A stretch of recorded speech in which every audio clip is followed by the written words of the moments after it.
Hindi ka pa naisilang muli eh. Kung naisilang ka ng muli sa Espiritu, yung Espiritu mo na isinilang, yun ang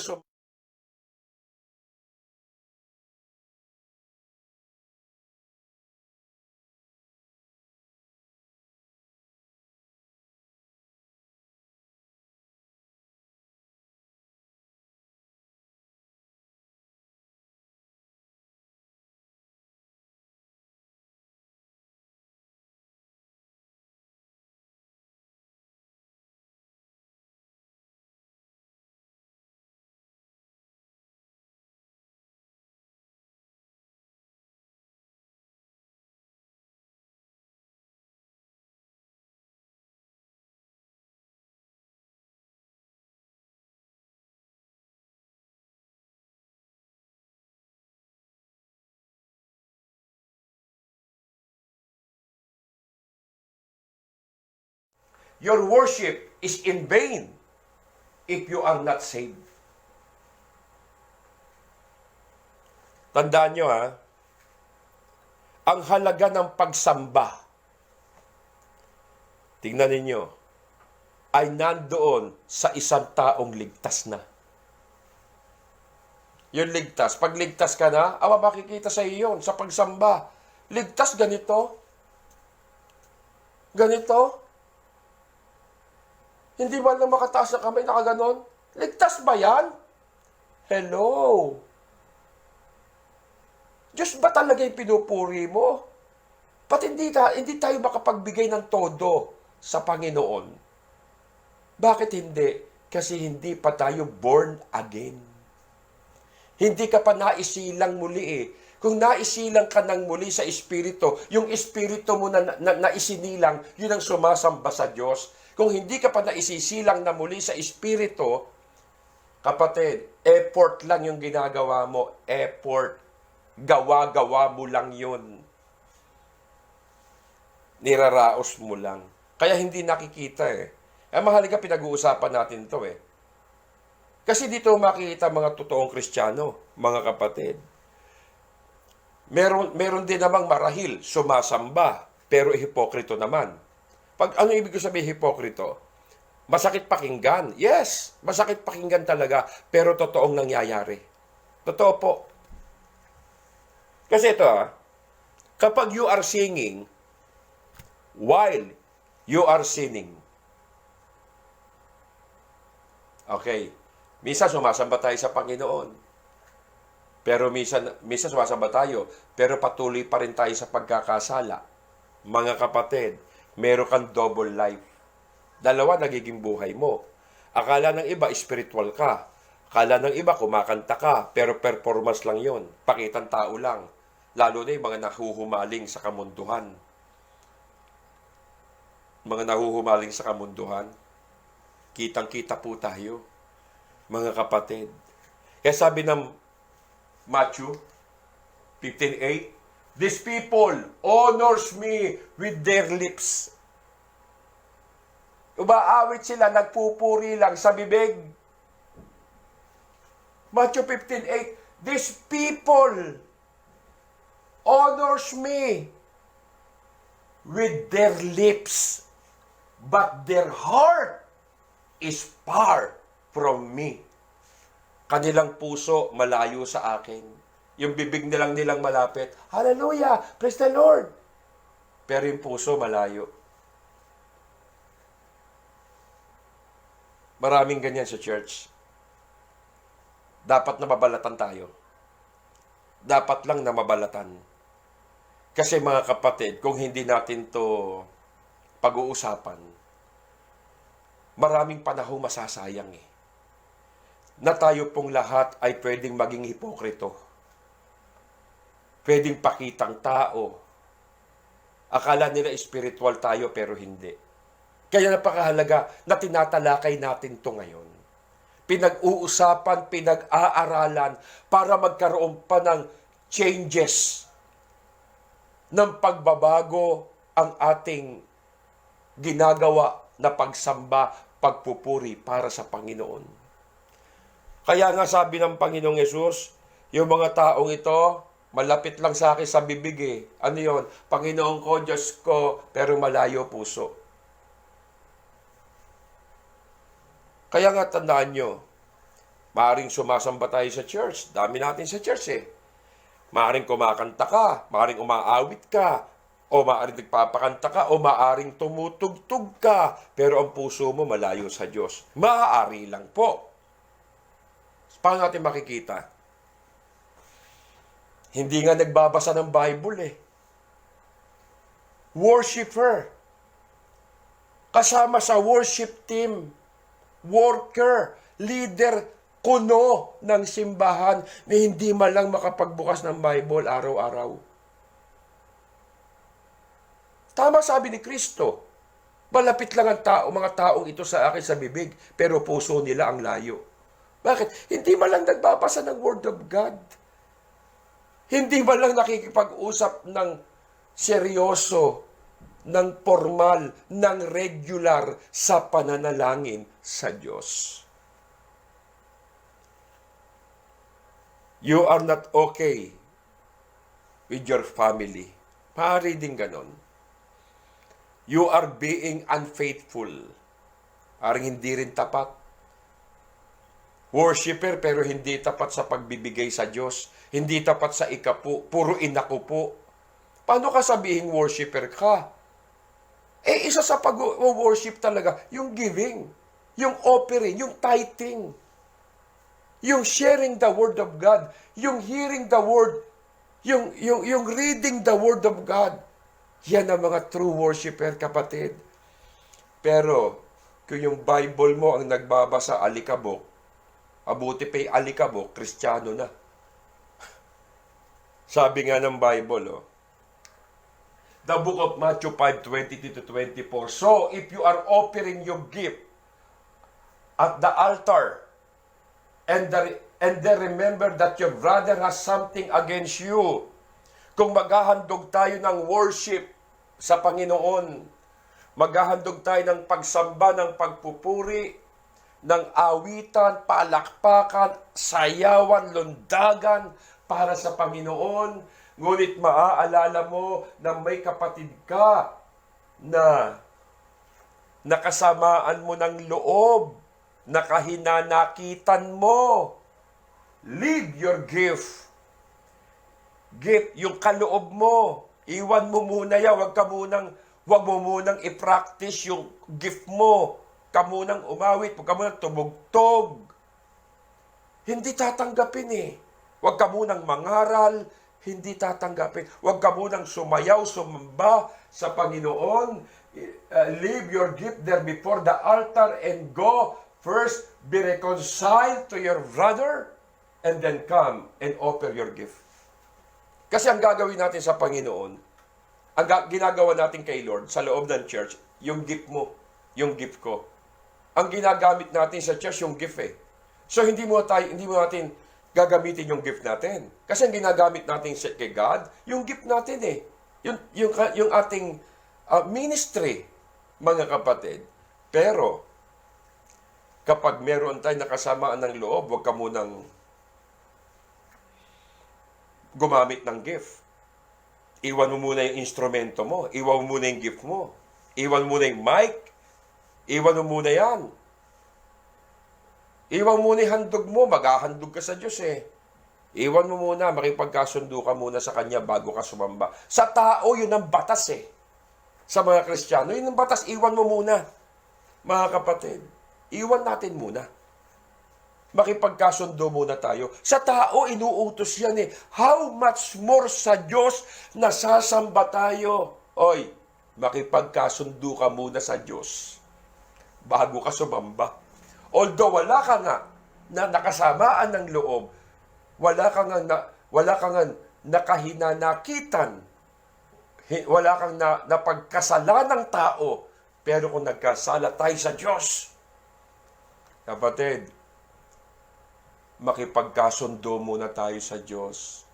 Repent our sins. Lord, sorry po sa mga pagkakamali ko. Ako po'y tatayo, ako po'y gagamitin mo, ako po'y tutugtog, ako po'y magpapaawit, ako po'y sasamba. Lahat ng nasa loob ng church, makipagkasundo muna sa Diyos.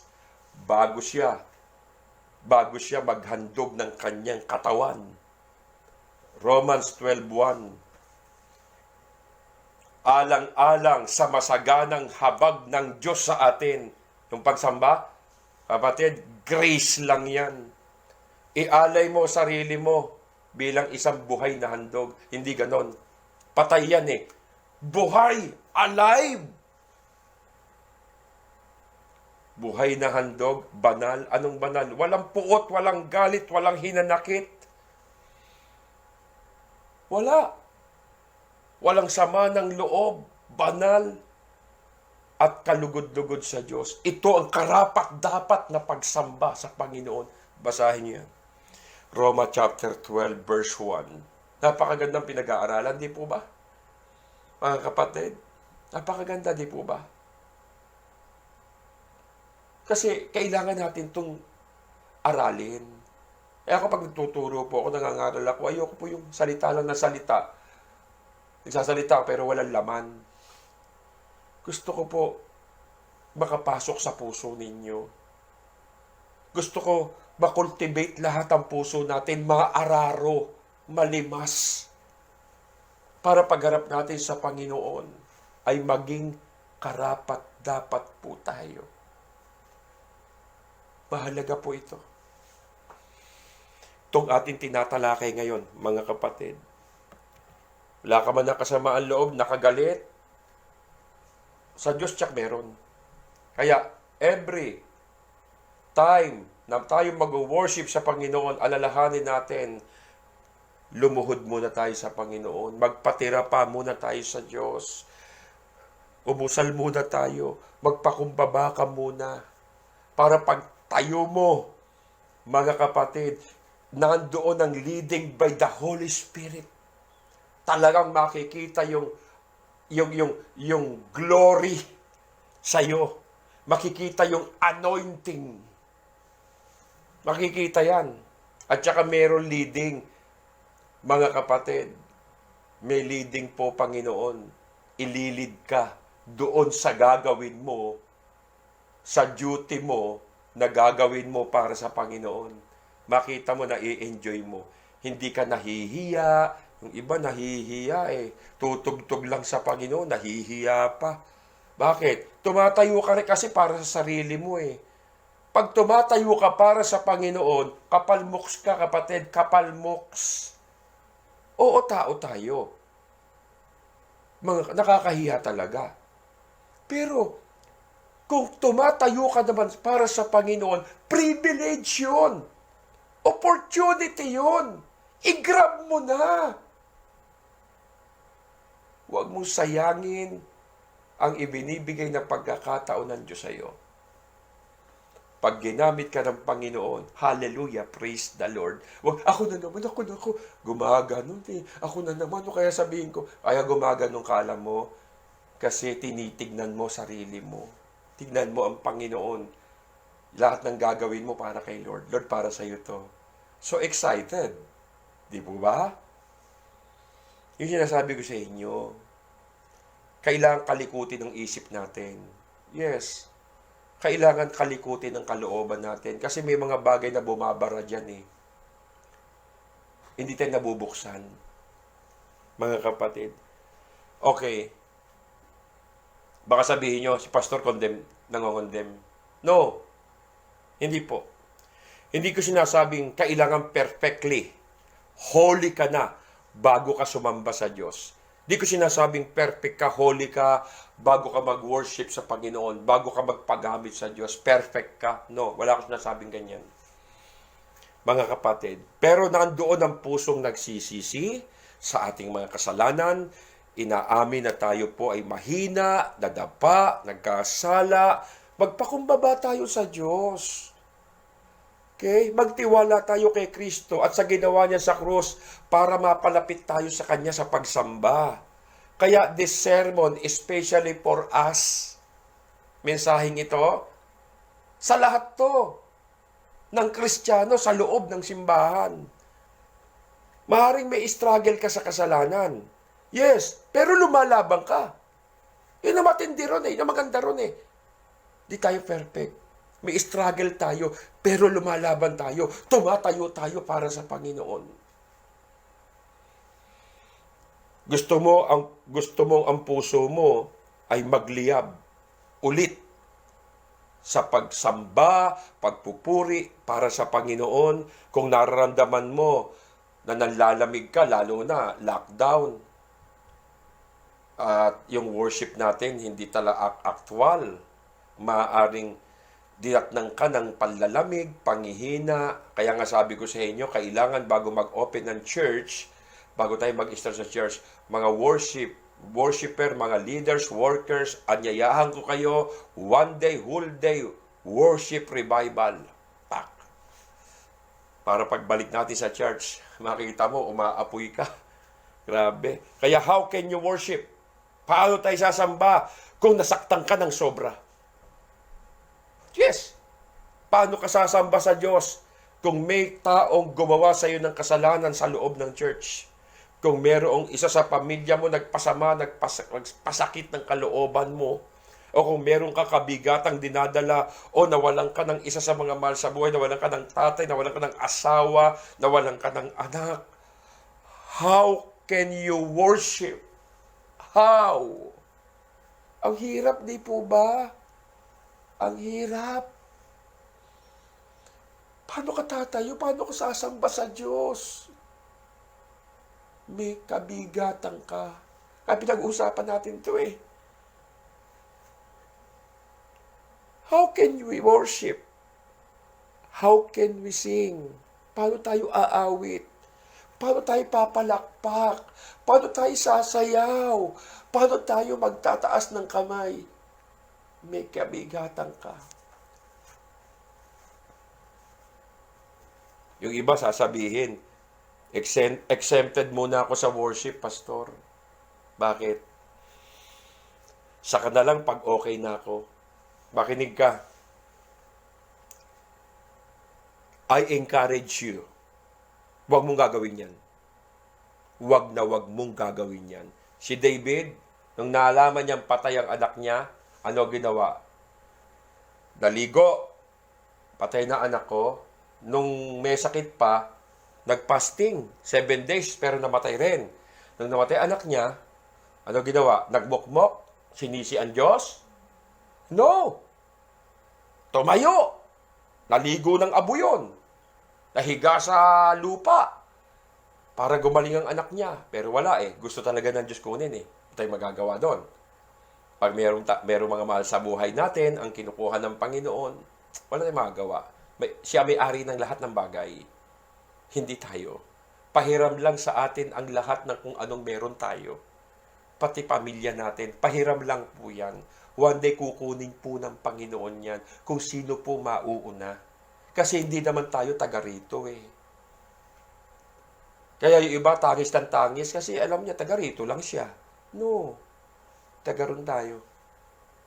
Nandun ang everlasting life. Dito, life is short.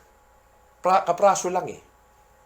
Kaya, kasabihin mo, sa kanila ako tatayo, sa kanila ako papagamit, sa kanila ako sasamba, sa kanila ako magsisimba. Huwag mong gagawin yan. I encourage you now, you can come. Pwede kang lumapit sa Diyos. Pwede kang umawit sa Panginoon sa pagsamba, kahit may doubts ka pa. Yes! Kahit may takot ka, kahit may sakit ka ng loob, kahit may pag-aalala ka, kahit may bagabag ka, may kabigatan ka, pag-worship ka pa rin. Naiintindihan ka ng Panginoon. Ang hindi lang maiintindihan ng Diyos, in the times of troubles, sa panahon ng struggles, kabigatan, pagluluksa, pagdadalamhati, hindi ka sasamba, yun ang hindi sa'yo maintindihan. Pero yung sumasamba ka, pero may kabigatan ka, may dalamhati ka, may doubts, may pag-aalala ka, at least, pinakikita mo na you are a true worshiper.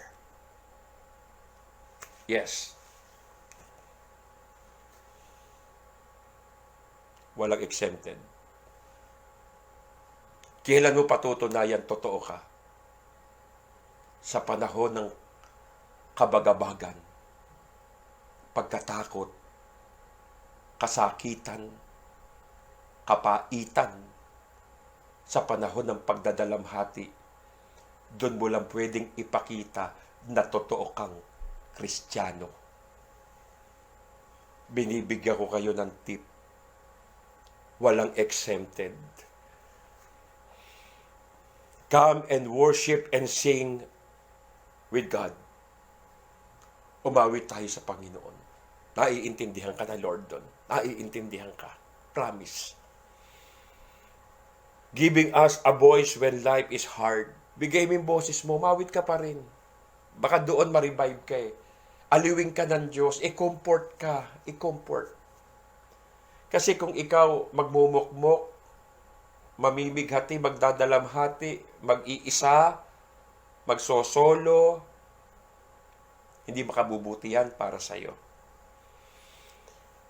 Tandaan nyo, hindi ka nag-iisa. Yung sumulat ng Psalm 137, kasama mo. Pati yung mga nakaranas ng pagkaalipin sa Babylonia. Kasama natin sa pagdadalamhati. Kaya sabi nila, nang maalala namin ng Sayon, umupo kami sa pampang ng ilog ng Babylonia, umiiyak kami. Sabi ng mga worshiper, sabi ng mga Christian na to, isinabit na lang namin sa punong kahoy ang aming mga instrumento, ang aming mga lira. Pinaaawit kami ng bumihag sa amin. Inuutusan nila kaming sila'y aliwin ng kanta namin. Ang sabi nila, awitan nyo kami. Mga awit ninyo tungkol sa Sayon. Yun ang awitin nyo sa amin. Sabi ng mga bumihag sa kanila. Sabi po nila, paano kami makakaawit ng awit ng Panginoon sa mga taong bumihag sa amin? Aawitan namin yung mga tao? Para lang sa Diyos ang awit. Hinamak sila ng mga tao na para bang sinasabing nasa ng Diyos nyo. Yung sinasamba yung Diyos. Yung inaawitan ninyo. Bakit ganyan nangyayari sa inyo? Maaari na tayo po ay kondinahin, mga kapatid. Kasi hindi naman sila believer. May gaganyan sa'yo. Maaaring isa sa mga pamilya mo. Maaaring sa kaibigan mo. Yung mga taong malapit sa'yo. Kaya sabi nila, paano kami makakaawit? Tanong nila. Nagdadalamhati sila. Bihag kasi sila, mga kapatid eh. Hindi sila malaya. Ginagawa pa silang entertainment. Awitan nyo kami, yung awit nyo, yung inaawit nyo sa sayon nyo, na? Sa church nyo, awitin nyo sa amin yan. Pinagtatawanan sila, pero they cannot sing. Di sila umawit. Reminder din ito sa ating lahat, mga kapatid. Ito'y paalaala. Yung struggle natin sa pagsamba, minsan struggle tayo sa pagsamba, we don't have to wait na maging okay na tayo bago tayo sumamba. Huwag kang gagawa ng dahilan. Tandaan nyo, opportunity yan. Favor yan. Huwag mo sayangin. Ngayon, tignan nyo. Kung sasabihin natin, hintayin natin lockdown na matapos bago tayo sumamba sa Diyos. Pagkatapos ng pandemic, tsaka tayo lumapit sa Diyos, umawit tayo, sumamba tayo sa Panginoon. Ito lang sa mga worship, Sunday worship natin, mga kapatid, yung ginagawa, hindi na tayo nakatunganga habang nakikinig tayo ng awit. Talagang tayo po, kahit na nasa bahay po tayo, pag umaawit po, lalo nakikinig tayo, umawit ka rin.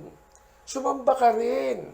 Wala naman ako sa church eh. Sa bahay ako. Tsaka nanonood lang naman ako sa cellphone. Nanonood ako sa TV. Ba't ako samba? Tingnan mo. Doon mo nga ipapakita eh. Kung totoo kang mananamba, kahit saan kang lugar nandoon. Walang pinipili ang lugar ng pagsamba, sabi ni Kristo. Hindi lang sa bundok na ito dapat sambahin ng tao ang Diyos. Alam niyo, sabi ni Kristo yan, kausap niya yung babaeng Samaritana. Hindi lang dito, sa bundok na ito. Ibig sabihin ni Kristo, sa lahat ng dako, kahit nasa simbahay ka, pwede kang sumamba kahit wala kang simbahan. Di ba may mga awitan po muna? May mga worship? Ba't di ka sumabay? Ba't di ka kumanta? Pati ka mag-worship. Opportunity yon. Huwag lang tayo naghihintay na, sana word of God na. No, samba muna. Awit muna. Pwede po ba yon?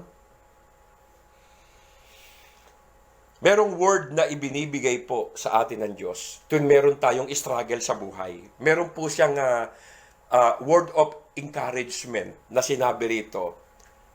Pag tayo may mga pagdududa, may takot, may hinaing, may kalungkutan, may pag-aalala, ang sabi po ng Santiago 5:13, is anyone among you suffering, let him pray. May pinagdadaang kahirapan, manalangin ka. Is anyone cheerful, let him sing praise. Kung ikaw ay nagagalak, umawit ka ng papuri para sa Panginoon. Hindi naman ibig sabihin yan, di ka makakaawit kung may paghihirap ka. Hindi naman ganun, mga kapatid. Kasi ang awit, panalangin din po yan eh. Si Pablo kumanta rin po yan eh. Alam niyo kung saan siya kumanta? Nakakulong, kumakanta. Nang maghating gabi na. Nakabilanggo sila, si Pablo at si Silas. Nanalangin sila. Eto pa. At umawit ng mga himno ng Diyos. Walang instrumento. Pag sabing hymn, halimbawa, ang kakantahin natin ay hay buti-buti mo. Hymn yun, hymn. Walang tono, walang lyrics, walang instrument, hymn.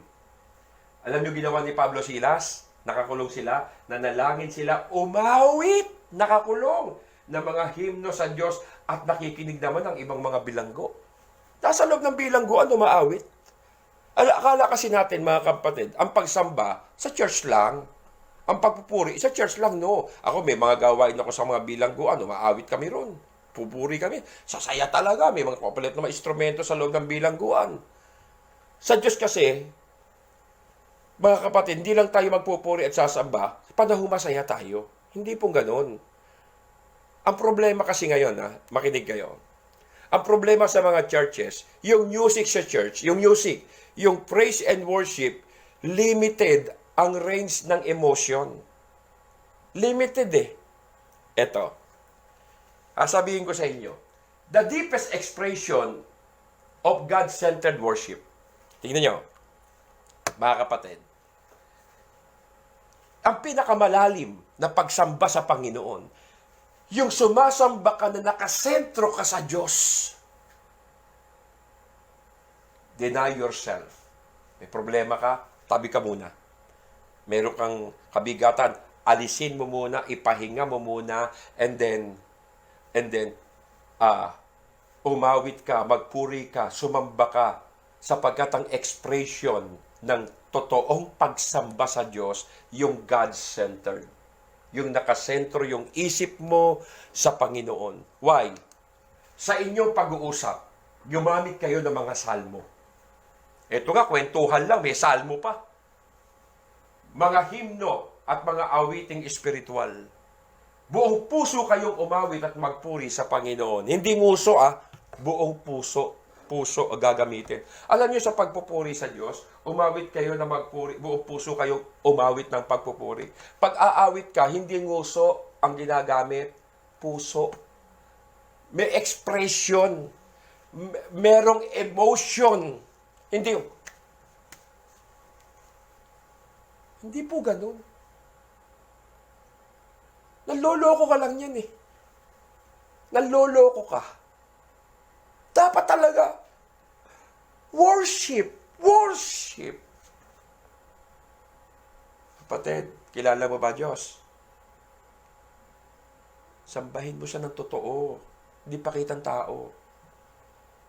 Hindi mo sinasalang-alang yung sarili mo. Ako nakakahiya, may katabi ako. Kapatid, ang magmakahiya sa Panginoon, ikahihiya rin ng Panginoon. Tandaan nyo. Pero, kung may kabigatan ka, exempted ka dyan. Nawalan ka ng pamilya, may kasakitan ka, nako. Pero ano man ang emotional condition natin, hindi nagbabago pangako ng Diyos. Pero yun lang exempted Yung mga may pinagdadaanan sa buhay, nawalan ka ng pamilya, nawalan ka ng asawa, nawalan ka ng anak, nawalan ka ng ganito. Okay? So, nandoon yung, wala man doon yung emotion, expression, hindi nagbabago pangako ng Diyos sa'yo. Sabi ko sa inyo, naiintindihan kayo eh. Alam nyo ang awit, yung Book of Psalm, 1/3 ng Psalm ay lament. Lament. 1/3 ng Book of Psalm, lament. Anong lament? 150 chapter yan. Ano yung lament? Mga panalangin at awit ng pagdaing sa Diyos, lament. Ang lament, mga kapatid, tignan nyo sa Bible, sa Book of Psalm, kung babasahin nyo lahat yun, naku po, punong-puno, 1/3, puro lament. Punong-puno ng pagsamba ng paghihinagpis. Bakit? May pinagdadaanan eh. See? Kaya si David, nung matay anak, yung ginagawa niya, lament. Ano ibig sabihin? Lament is a prayer in pain that leads to trust. Awit na nagpapahayag ng sakit na nararamdaman mo. Kaya kahit ano expression mo, kung may pinagdadaanan ka mabigat, naintindihan ka ng Diyos, huwag ka magkunwari. Ipakita mo yung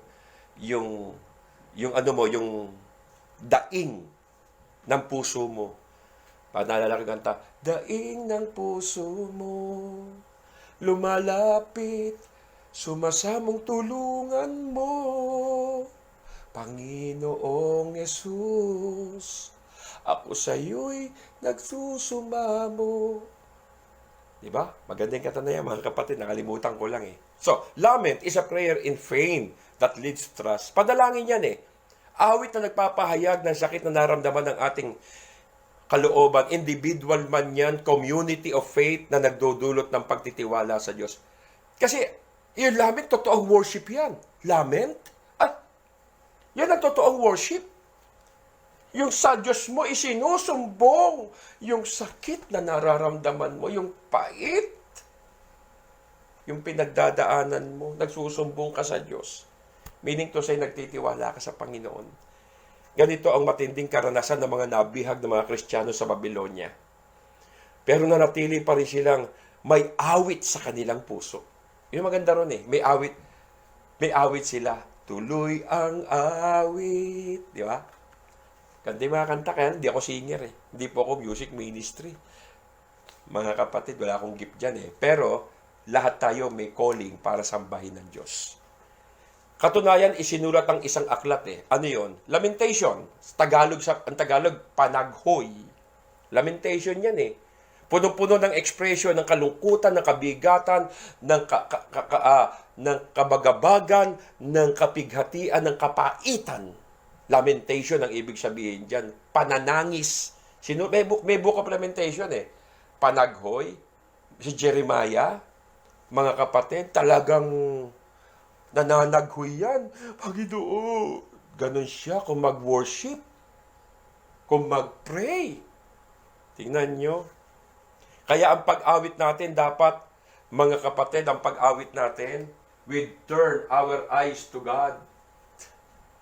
Talagang nakatutok tayo, nakasentro tayo sa Panginoon kapag tayo sumasamba, hindi sa katabi mo, hindi sa tao, hindi sa crush mo, sa jowa mo. Hindi. Sumasamba ka sa Diyos na makapangyarihan sa lahat. That you will restore. Sabi nga dito mga kapatid, we turn our eyes to God. Looking our eyes to God. Let us pick our eyes on Jesus sa ating worship. We recall or remember. Ano yun? Mahalaga na mayaman tayo, mga kapatid, sa pagsamba at pagpupuri with all our hearts. Yes. With all our mind. Ganun po. Kaya mahalaga na mayaman tayo sa theological content eh. Yung theological content, mayaman ka sa theological content. Ang mga kinakanta natin dapat God-centered. May mga kantang malabnaw sa katotohanan eh. Ito, wag yung mga galit ha. May mga kantang malabnaw sa katotohanan. Inaawit natin sa church, malabnaw sa katotohanan yun. Bigyan ko example ng kanta na malabnaw sa katotohanan. Malabnaw na malabnaw eh. Ano yun? Ito, yun lang, tatandaan ko yung lyrics na to. Sanglibong buhay, hindi ipagkakait, lahat sa'yo ibibigay. Hindi totoo yun. Isang buhay nga lang hindi maibigay, 1,000 pa. So malabnaw. Malabnaw sa katotohanan yan eh. May mga awit na ganyan. Mga kapatid, ito ang God-centered song. God-centered. Dapat God-centered song eh. Okay? Ito ang God-centered. Kay buti-buti mo, Panginoon. Okay? Sa lahat ng oras. Ang dami nating realization dyan pag kinakanta yan. At saka, ako'y nagtitiwala sa'yo. God-centered yan eh. Kalakasan ko'y nanggagaling sa'yo. Yan po ang hindi malabnaw, malalim na katotohanan yan. Ano pa? Wala kang katulad, wala nang hihigit sa'yo. God-centered song. Yung mga kantang malabnaw sa katotohanan, di makatutulong yan sa atin sa panahon ng kahirapan. Ganito ang nangyayari sa atin. Pag umaawit tayo na hindi tugma, na hindi po nakakalikot yung ating kalooban, nare-refocus tayo eh. Ibig sabihin yung focus natin na ibabaling natin sa iba. Yung pagtingin natin, karaniwan kasi sa atin, ang tingin natin nakapokus tayo sa sarili natin. Totoo yan. Kahit nasa church tayo, ang tinitignan pa rin natin kalagayan natin sa buhay. Kaya kapag may kanta na God-centered, ako'y nagtitiwala sa'yo, tapos may kabigatan, naku po mamaya, bibigay na po yun. Makita mo, umiyak na siya. Kay buti-buti mo, Panginoon. Nakaka-relate sa kanyang pinagdadaanan sa buhay.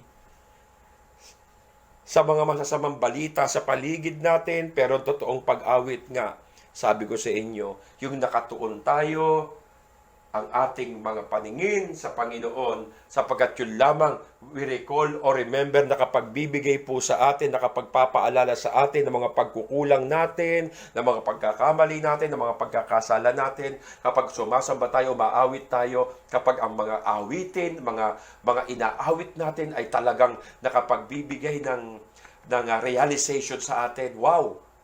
Paglabas mo, mga kapatid, ang gaang-gaang. Wow! Parang nalimas na lahat ang mga kabigatan mo sa buhay. Kasi minsan, maraming Kristiyano pupunta sa church, bigat na bigat yan eh. Pero kapag nakatagpo nila ang Panginoon sa pamamagitan ng pagsamba, sa mga awitin, handaan nyo ang gaang yan, ang gaang ng kalooban niyang pag-uwi niyan.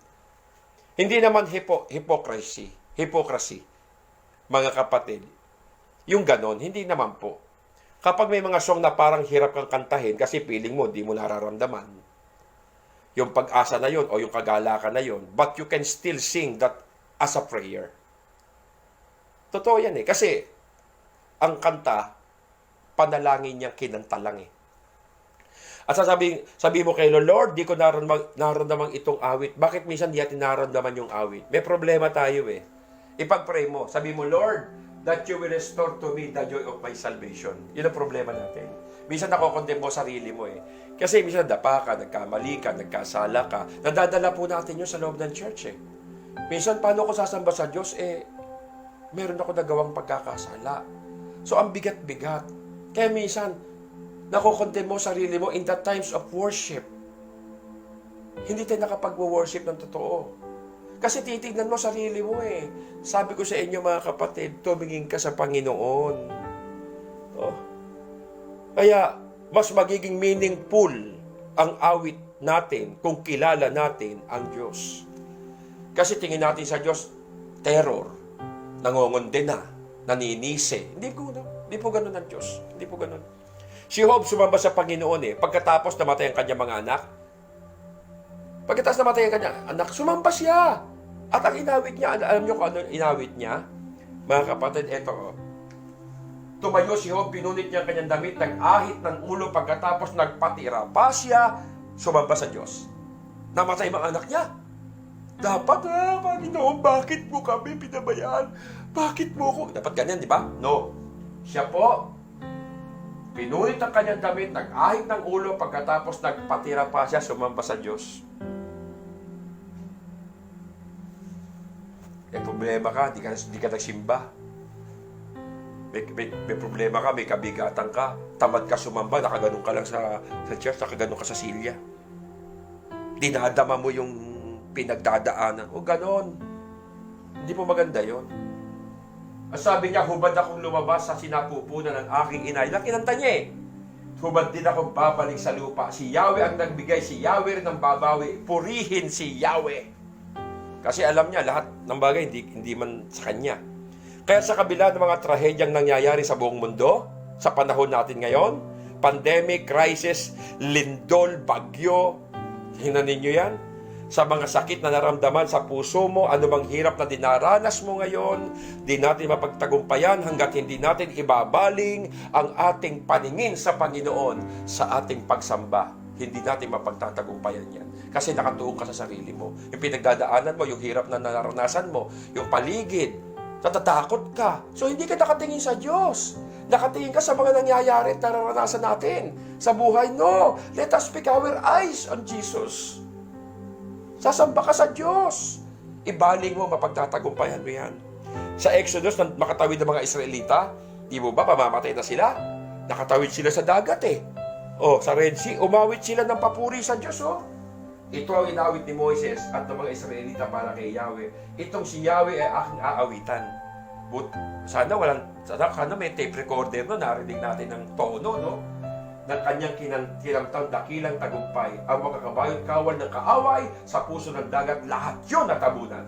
Si Yahweh ang aking kapangyarihan, alakasan, siya ang aking nagdudulot ng kaligtasan, siya ang aking Diyos na aking pupurihin, Diyos na aking Ama, ang aking dadakilain. Siya ay isang mandirigma, Yahweh ang kanyang pangalan.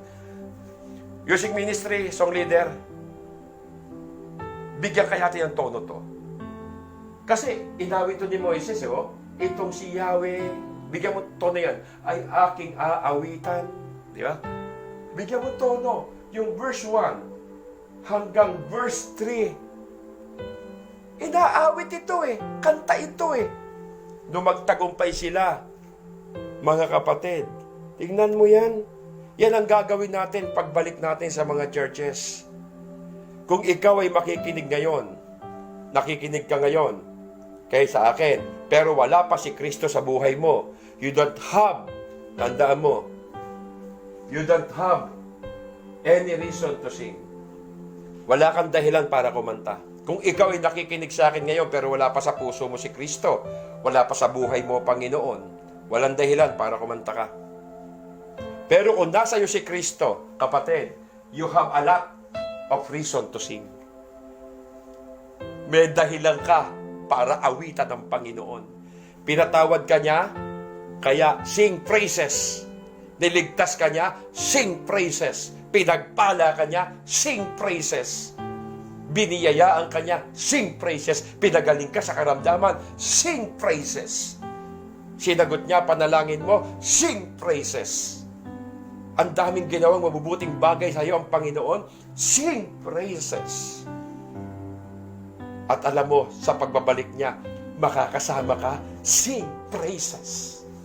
Awitan natin siya ng pagpupuring awit. Napakasarap magpuri sa Panginoon. Hindi lang nararamdaman to ng iba. Kasi wala sa puso nila si Kristo, wala sa buhay. Ikaw may dahilan ka para magpuri. Kasi ligtas ka, nasa puso mo si Kristo, nasa buhay mo, Panginoon. Walang dahilan na hindi ka magpuri sa Panginoon, kapatid. Kaya ano man pinagdadaanan mo sa buhay, sing praises. May kabigatan ka, sing praises. Nawalan ka ng pamilya, sing praises. Purihin mo pa rin ang Panginoon. Ano man ang pinagdadaanan mo ngayon, may kawalan ka, sing praises. Walang katiyakan ng nangyayari sa ating mundo. Hanggang kailan ba to hihinto, titigil? Kapatid, kahit na ano ang nangyayari sa mundo natin, sa bansa natin, sa buhay po natin, sing praises. Walang dahilan para hindi mo awitan ng Diyos. Binigyan ka ng buhay, ng lakas, sing praises. Tinawag ka ng Panginoon, sing praises. Pinili ka ng Diyos, sing praises. Tama, hinirang ka ng Panginoon, sing praises. Naglilingkod ka ngayon, may ministry ka, sing praises. Nakakapadalagin ka pa, sing praises. Awitan natin. Purihin natin ng Diyos. Kapatid, kaya pagbalik natin sa church, dadagundong. Every Sunday. Ngayon, natuto na tayo.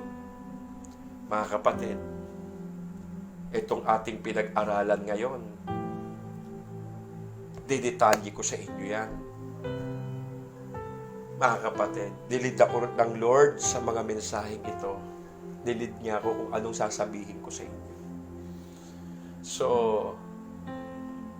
huwag tayo mawawala ng pag-asa. Sing praises.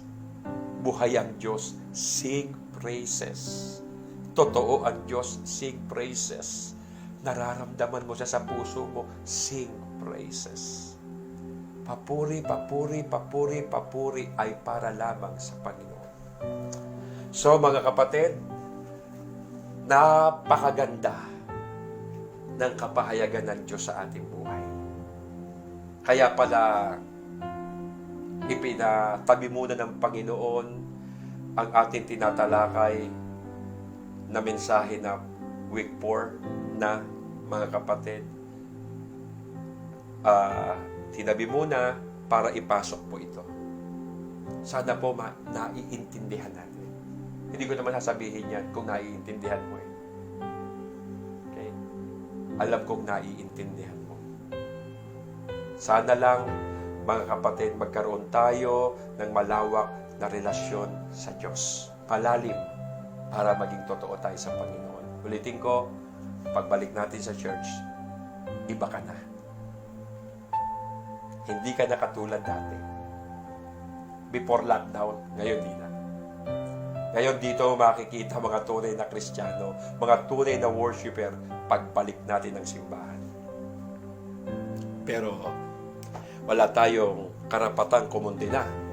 Kaya lang, mga kapatid, nakakalungkot. Kasi, yung chance na binibigay ng Panginoon sa atin, huwag natin sayangin. Huwag mo tignan yung nangyayari sa ating paligid, nangyayari sa ating buhay. Hindi pabayaan Diyos. And God will provide. Sa akin po, personally, may mga hinihipo ang Diyos para makasustain ng aking pangailangan.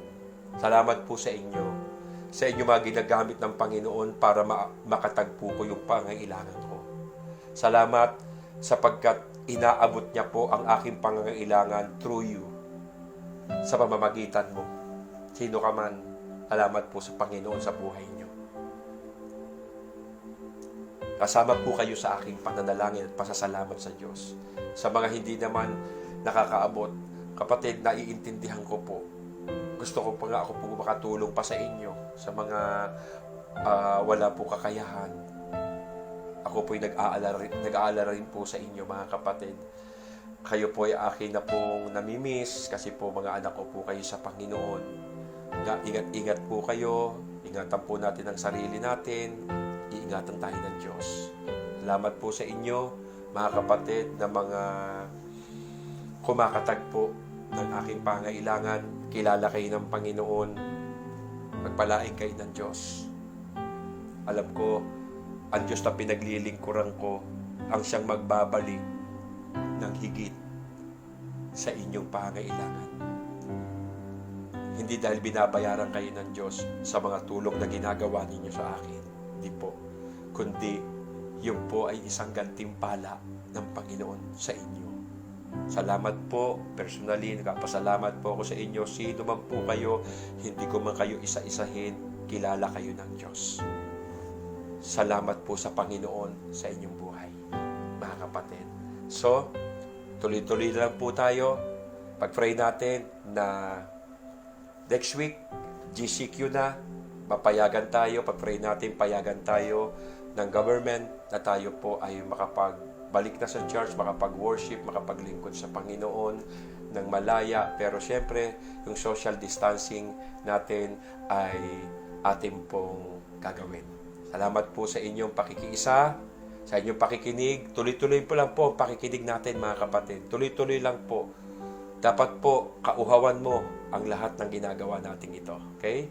Every Wednesday, makita-kita po tayo, mga kapatid. Wednesday. Ating pong kauhawan, yung ating pong siniserye na turning back to our original design. Kita-kita tayo sa Wednesday, mga kapatid, ha? So, God bless. Maraming salamat sa Panginoon. Gusto ko pong magpusal ng panalangin. Lord, salamat po. Binigyan mo kami ng mensahe sa aming puso. Binuhay mo po at nire-revive mo ang aming espiritu. Salamat sa mga salita mo na nagbibigay sa amin ng realization, nakapagbibigay sa amin ng apoy, ng init, ng kaunawaan, nakadaragdag ng aming pananampalataya at pananalig sa iyo. Nagtitiwala kami sa iyo, ano man yung pinagdadaanan ng aming bansa, Panginoon, hindi mo kami pinababayaan. Alam namin ang kamay mo'y nakasilong lagi sa aming mga buhay, Panginoon. Salamat sa presensya mo. Salamat sa mga tinuro mo, Panginoon. Ito'y hindi lang namin napakinggan, kung hindi amin pong lalakaran, tutulayan, dadaanan, at isa sa buhay. Salamat aming Ama sa langit. Mapalad kaming mga natuto sa iyo sa araw na ito, sa oras na ito. Sa pangalan ni Jesus, ito pong aking dalangin. Amen. God bless po. Pagpalain